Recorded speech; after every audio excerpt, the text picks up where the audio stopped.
Bruh, the amount of times I said rhythm of the beats in my first video is beyond insane. Might as well say rhythm instead, and hopefully it means the same thing. Malta. 1. It's electronic. At least what it sounds like to me. I don't know if this really counts as electronic music at all. 2. It's tone. I can't think of a single song, at least one song, that I like that has the same exact tone as this song. Hopefully there is some. Everything else about the song? Lame. The vocals, the rhythm, the lyrics. And also, why do the beats sound the exact same? Don't you mean identical? Yeah, sure. While you're making a song, you can add bits here and there where the beats sound the exact same, but you've got to add parts where the beats sound different, okay? Not for the entire song where the beats sound the exact same. Otherwise, it's only gonna get a 4 out of 10. Next up is Albania. For once, they actually had a song that was actually good. What I liked about the song Titan by Besa is Besa's vocals, the lyrics, the beats, they actually sound different. The song's tone and the rhythm. What I find a little bit lame about this song is that the rhythm changed and the beats just sped up by the final chorus. But overall, this song is actually good for once. Albania never sends good songs until now, from what I can remember, and I'm gonna give this a 7 out of 10. Next up is Zari by Marina Sati from Greece. You know what, that's probably better than saying next up is insert country here. No way, she's hosting an NPC TikTok livestream on the Eurovision stage! Still isn't cool. I don't know what instrument they used that weren't the beats of the chorus of the song Zari, but all I know is that I didn't like it. I didn't like Marina's vocals at all. That didn't help. I don't know what I have to say about the lyrics, mainly because most of them are in Greek, a language I can't speak. But I also didn't like the tone of the song, and I also didn't like the rhythm of the song. Oh, what is it, Marina? What is it? Did you forget your lyrics? Did you forget the lyrics of your song? Well, what is going on? Why did you have to go all... Well, what's the problem, Marina? But anyways, this song is getting a 3 out of 10. You know what, maybe Loop by Sara Bonici from Malta wasn't so bad after all. Next up is The Code by Nemo from Switzerland. See, there's something in music that I like to call combo perfection. Nemo is a perfect example of it, because Nemo managed to combine opera with rap, where 1 minute you'll go from singing like you're a character straight out of The Phantom of the Opera, and in the next minute you'll go from that to rapping faster than Eminem and No Clue combined. And it's not just Nemo's vocals that I like about the song, it's also the lyrics, I like the beats, the rhythm, and the tone of the song. Because of how good this song is, I'm not in so much devastation that my country didn't win and only came in 2nd place. Because if we didn't win, then if whoever won had a good song, then whoever won had a good song. It's that simple. And this song is getting an infinity out of 10. I just like it. Next up is Pedestal by Aiko from Czechia. Czechia is also one of those countries in the Eurovision Song Contest where for a very long time, at least in my opinion, they didn't have any good songs at all. Especially last year. Last year they had a bunch of Greta Thunberg lookalikes perform on stage and their song wasn't even good at all. But finally, 2024 is actually a year with major differences in comparison to all the other years that come before 2024. I know how common sense and I know how obvious this sounds to you guys, but I'm gonna say this anyway just because I can. The best combination of instruments in music has to be an electric guitar and a set of drums. They're really, really perfect. Even Aiko's vocals and the lyrics of the song, they were also perfect. Yet somehow, Czechia failed to qualify for the grand final. But anyways, this song is getting a 10 out of 10. Next up is Mon Amour by Slimane from France. About Slimane's vocals, I think they're okay. They're loud, and I like it when the vocals of a song are loud. That's okay. And I also like the beats of the song. Maybe they're pretty good. But that still doesn't take away the fact that the instrumental of the song isn't loud enough for me to actually like the whole song. You see, I only like it when the vocals of a song and the instrumental are just as loud as each other, and as long as they're loud, then I'm gonna like it. I don't like it when only one of them is louder than the other. I don't like it when the instrumental is louder than the vocals, and I also don't like it when the vocals are louder than the instrumental, let alone both of them being quieter than Luktelk by Sylvester Bell from Lithuania. I think what would have made the song better, anything higher than mid, is if there was a group of people playing the violin and if the violins were a lot louder than the piano used to make the instrumental of the song. Maybe that is what would have made the song a lot better, but no, the instrumental isn't loud enough for me to like the song, so it's gonna be mid. But of course, because France is one of the countries in the European Broadcasting Union that make the biggest financial contributions to it, they automatically qualify for the grand final even if no one asked for it to qualify. And they could have a song that is even worse than whatever song Iceland had in 2006. And even if no one wanted them to, they will still be able to qualify for the grand final. Automatically. But then, what would be the use if, in that situation, no one liked that song so much that they didn't even give it any points at all? What would be the use then? There's a reason why Switzerland managed to qualify for the grand final and actually win the Eurovision Song Contest this year. Not because they were one of the countries in the European Broadcasting Union that make the biggest financial contributions to it, and as a way of thanking them, what? They make them one of the countries that qualify for the grand final and that automatically? No, not because of that. It's because people like the song. And because people liked the song, they voted for it to qualify for the grand final. Did it qualify? Yes! Because people liked it. Not because it automatically does it, just because what? They make the biggest financial contributions to the EBU. And the country won because people liked the song. It's simple as that. And if people never liked the song, then it would have never qualified for the grand final by now. So no, you don't have to automatically qualify. Just make a good song and then hope for the best that people will actually vote for you to qualify and win. But anyways, this song is mid, and because it's mid, I'm giving it a 5 out of 10. Next up is We Will Rave by Colleen from Austria. You know, I consider Czechia and Austria to be polar opposites towards each other this year, because I said before that Czechia is one of those countries in the Eurovision Song Contest that don't send good songs, and this year was way different and actually sent a good song this year. But because I said that they're both polar opposites this year, this also indicates, and also something that is actually factual, that Austria used to send really good songs in 2022 and 2023. Who the heck is Edgar? It's actually called Who the Hell is Edgar? I didn't know that until now. That's a really good song. But this year is when Austria sent a terrible song. However, I do like the tone of the song. It does sound like it's got something to do with space, which does remind me of The Tower by Luna from Poland. You guys remember that? But I don't like everything else about the song. I don't like Colleen's vocals, I don't like the lyrics, I don't like the rhythm of the song, and I don't like the beats either. Is this what rave music sounds like? I hope it doesn't sound exactly like this. Also, because of how terrible this song is, I'm starting to experience decisive issues, and what I mean by this is that I can't make up my mind whether Doomsday Blue is worse than We Will Rave, or if We Will Rave is worse than Doomsday Blue.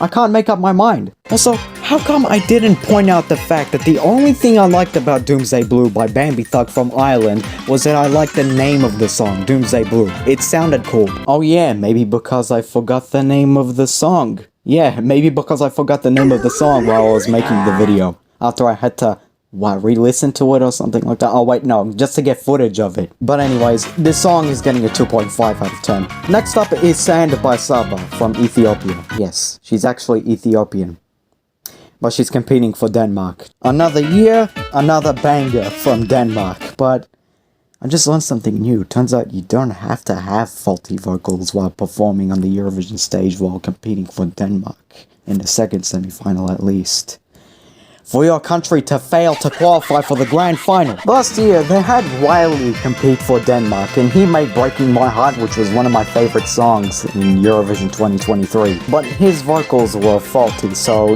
that's the reason why Denmark failed to qualify for the grand final. But Saba's vocals? There were no flaws with it, okay? 0 flaws with the vocals, okay? And yet, it still failed to qualify for the grand final. And here's a whole list of reasons why I think that Denmark deserved to qualify for the grand final. Saba's vocals, they were amazing. The rhythm of the song, perfect. I like the beats of the song, amazing. The tone of the song, that was also great. I even had 0 issues with the lyrics of the song. And yet, it still failed to qualify for the grand final. But anyways, this song is getting a 10 out of 10. Masterpiece. Armenia. to make a song for the Eurovision Song Contest, at least make it electronic. Maybe you can take notes after whatever song it is that was ever made for the Eurovision Song Contest. But tell me, when did I ever tell you that you could also make traditional music for Eurovision? When did I ever say that? And that unironically. I don't like the rhythm of the song, I don't like the tone of the song, I don't like Ladaniva's vocals, and I don't like the instruments used to make the instrumental of the song. And yet, somehow, it managed to qualify for the grand final! It's getting a 1.5 out of 10. I don't like it. Next up is Hollow by Dons from Latvia. Have you all noticed how Latvia is the only Baltic country that had a representative with a song that had English lyrics, and entirely English lyrics? Wait, did I say that correctly? Entirely English lyrics? But just know that all the lyrics in the song Hollow by Dons were in English. What I do like about the song is Dons' vocals, I like the lyrics, I like the tone of the song, I like the rhythm, and I like the beats. I like it when they're loud, when they're equally as loud as each other. I'm talking about the instrumental and the vocals. See? That's how you make a good song in Eurovision. You know what's funny? Raven, who was competing for Slovenia this year, was given a question. If she was gonna steal someone's outfit who competed in Eurovision this year, who would it be? And guess what she said? She said Dons' outfit. Which colleague would you steal the outfits from? Dons. I love how Dons presents himself. But anyways, this song is getting a 7.5 out of 10. I like it. Next up is Ora by Nebulosa from Spain. And no, it's not just the rhythm and the tone of the song that I like. I also like how they use a guitar for the instrumental of the song, and I also like how for the most part, actually wait, no, it's not for the most part, all of the instrumental, for the instrumental, it doesn't even sound like it was made using practical instruments. Nah, it sounds like it was made using computers, which is why it sounds electronic. And I also forgot to point out the fact that I also like the beats of the song. You know what I like about the vocals from Nebulosa? Yeah, sure, her vocals are quiet for the most part, but also, there are times where she raises her voice, and those are the best parts of her vocals. Here's something I have to say about the act. Not the song, the act. You see these extras over here? Turns out, they're actually male strippers. But for the most part, this song is good, and it's getting a 7 out of 10. Moving on to 1111 by Megara from Spain competing for San Marino. You know what? For now, whenever I say that I like a song, you would already know that I like the rhythm, the tone, and the beats of that song that I said that I like.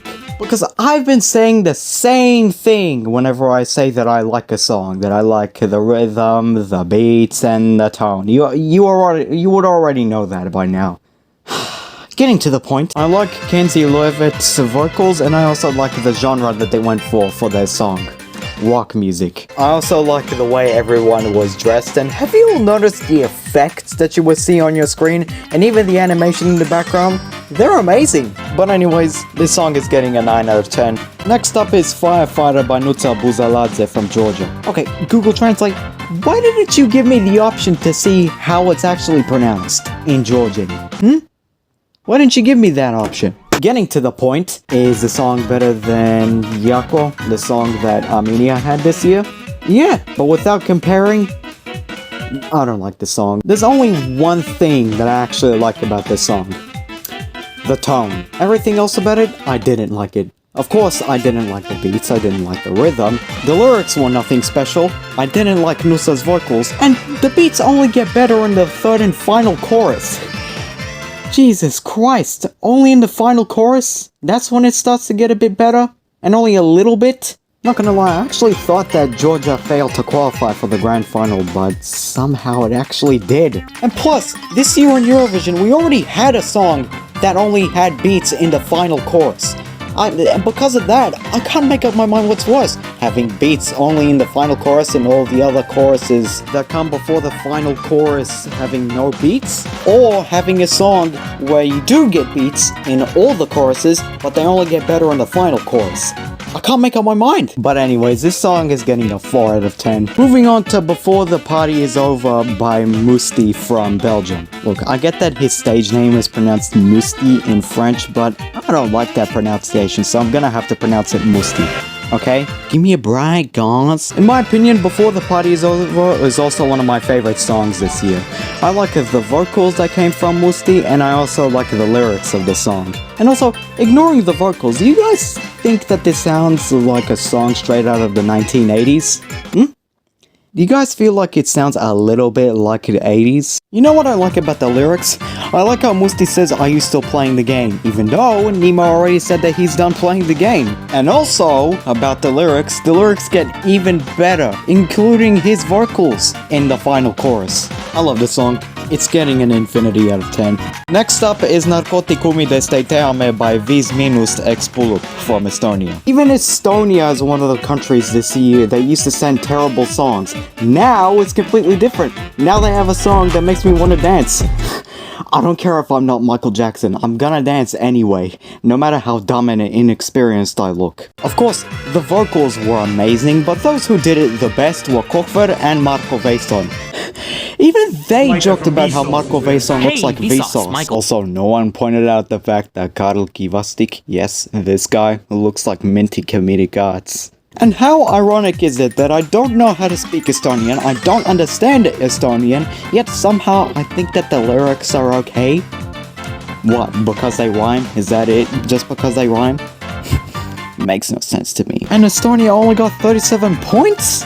Nah, it deserved more. It's getting an infinity out of 10.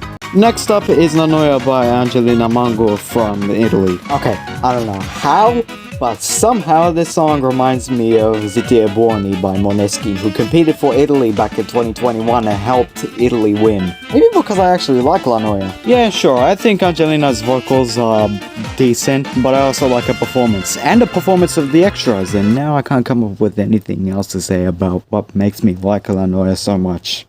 I don't know, I'll be back.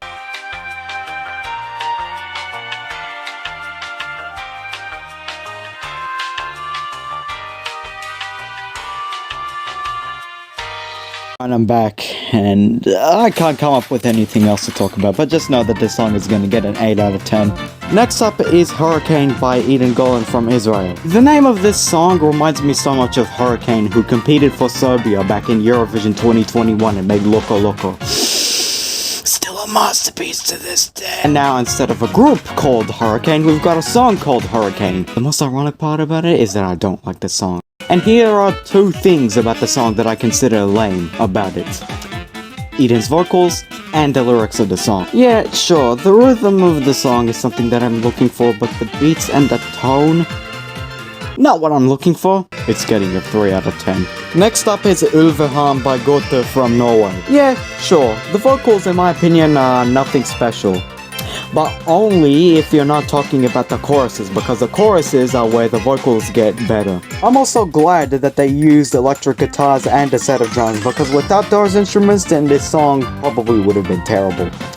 But no, they actually used electric guitars and sets of drums. No, not sets of drums, they only used one set of drums. Well, what am I even saying? Do I think the song is good? Yeah. Do I think that Norway didn't deserve to come in last place? Yeah. So this song is gonna get a 9 out of 10. Okay, I don't know if you guys noticed, but I didn't say "and lastly we have Luxembourg" in my previous video. Nah, I was too used to saying "next up is insert country here" and said "next up is Luxembourg." As if Luxembourg wasn't the last country. Next up is Luxembourg. I remember one of— But anyways, lastly we have Europapa by Joost Klein from the Netherlands. I like how Joost Klein looks like Balthazar Brad from Despicable Me 3, and I feel like this song could easily become a meme. And it's also the most popular song from Eurovision this year. So popular that not only does it have 43 million views, at least the last time I checked, and while I'm still recording this part of me blabbering, but it was also popular enough for someone to tell Creecraft on stream to listen to Europapa, and he had no clue what that was. Alright, what is a Europapa? Europapa? What is that? Let me look that up. What is that? I mean, does that really surprise us? Because this guy doesn't come from Israel, he doesn't come from Australia, he doesn't come from any country in Europe at all. So because of that, most of the time, anybody who doesn't come from those three parts of the world that I just mentioned won't know what Eurovision even is. Of course, I like the vocals, and I also like the part that comes before the part that has to do with the death of his dad. Rest in peace. Okay, while I was editing this, I just found out that even his mom died a year after his dad died. Also, rest in peace. Even the lyrics are great. They're just as funny as every episode of The Big Bang Theory. Of course, because of how goofy this song is, but in a good way, it managed to qualify for the grand final.